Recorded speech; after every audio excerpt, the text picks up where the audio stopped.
Alors nous sommes le 28 juillet, il est bientôt 19 h. C'est la fin du troisième jour de notre Learning Expedition à Boston, Opening and Hacking Knowledge Back to Where It Started. Et je suis en train donc d'interviewer Annie qui a participé à la Learning Expedition. Annie, au terme donc de ces 3 jours de Learning Expedition, qu'est-ce que tu retiens d'intéressant? Qu'est-ce qui t'a frappé sur cette Learning Expedition? En fait, je dirais que c'est réellement les ingrédients qui sont nécessaires à la création et à l'innovation en fait des espaces que nous avons visités durant cette expédition-là.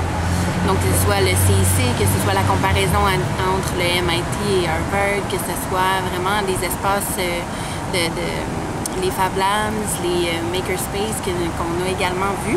Donc c'est de combiner l'ensemble de ces visites-là et de voir c'est quoi les ingrédients communs qui ont pu générer finalement cet esprit de l'innovation, cet esprit d'open knowledge et également de hacking. Donc c'est réellement ça que j'ai retenu, cette espèce de recherche ou enquête des ingrédients qui viennent définir finalement l'innovation dans ce secteur-là. Est-ce que tu as l'impression d'avoir exploré un lieu où quelque chose a commencé sur l'ouverture et le hacking du knowledge? Est-ce que tu es convaincu par cette idée? Non, je dirais pas que je suis convaincue que ça part d'ici. On a vu également plusieurs lieux de musées où est-ce que il y a des paradoxes en fait sur l'histoire. C'est difficile de déterminer exactement si l'innovation, si l'open knowledge, si le hacking viennent réellement d'ici. Je pense qu'il y a plusieurs lieux qui essaient de graviter autour de cette histoire qui semble venir d'ici, mais je ne pourrais pas garantir effectivement. Il faudrait vraiment chercher beaucoup dans l'histoire, d'aller comprendre qu'est-ce qui détermine ou qu'est-ce qui définit Boston et Cambridge en termes historiques pour comprendre ensuite comment est apparu MIT et Harvard, ainsi que l'ensemble des nouveaux espaces d'innovation d'aujourd'hui.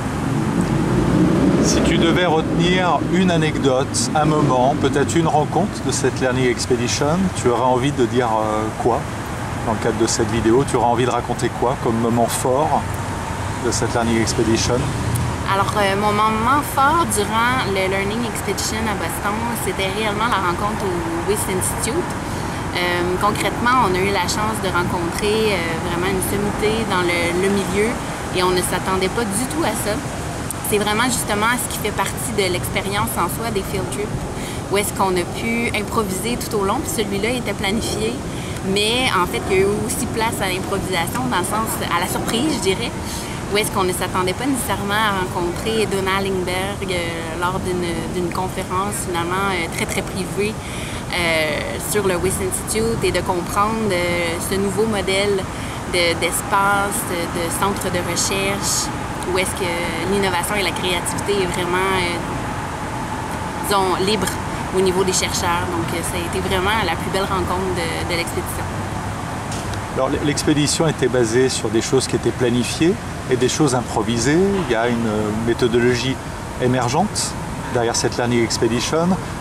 Maintenant que tu as 3 jours d'expérience, qu'est-ce que tu pointerais comme point fort et comme point faible, comme chose positive que tu dirais, chose plus négative sur le protocole que tu as vu ou ressenti?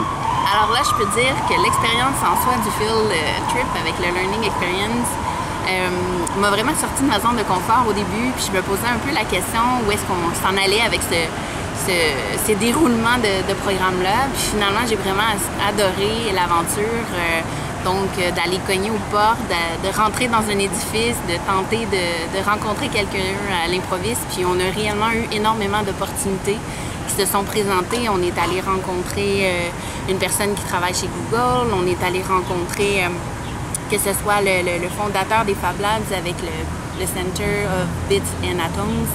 Puis le monsieur en soi a vraiment pris du temps pour nous faire la visite complète des lieux comme on n'aurait jamais pu l'espérer, et c'est improviste. Donc je pense que la recette fonctionne énormément, puis on gagne vraiment à faire un mélange entre l'improvisation et un programme qui est beaucoup plus ficelé. Donc, j'ai beaucoup apprécié mon expérience. Alors, dernière question. Ça fait 5. Dernière question, ça fait 5. Qu'est-ce que tu conseillerais, qu'est-ce que tu retiendrais comme leçon qui pourrait voyager au-delà de cette expérience vers une entreprise, vers une organisation? Avec l'expérience d'apprentissage de l'expérience en Alors, soi? que ce soit la méthodologie, contenu, que ce soit le contenu de la Learning Expedition, est-ce qu'il y a une idée forte que tu retiendrais et que tu aimerais transmettre à une entreprise, une organisation, dans le cadre d'une démarche de consulting ou d'une formation que tu ferais demain? Qu'est-ce que tu prendrais de cette expérience de 3 jours, que tu irais raconter, que tu pousserais comme enseignement auprès d'un public? Alors, ce qui est intéressant avec l'expédition, c'est qu'on a pu effectivement retracer finalement 4 ingrédients principaux qui pourraient venir influencer la culture de hacking, la culture d'open knowledge, d'innovation. Donc, on parle principalement des capacités, on parle des capacités technologiques, mais aussi financières et de ressources humaines. On parle du knowledge, donc le niveau de connaissance des gens qui travaillent au sein d'une entreprise ou d'une organisation.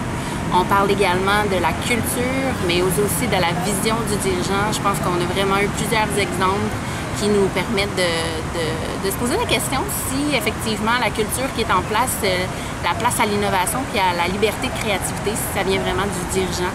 Puis de voir, de faire cette comparaison-là, est-ce que ça vient du top management ou bien ça vient du bottom, donc du underground, et de voir quelle est effectivement l'influence de ces deux-là qui se retrouvent finalement au middle ground, donc l'esprit de communauté et d'open knowledge, qui ont vraiment un impact en fait sur la façon que ça a été géré dans les différentes organisations qu'on a visitées.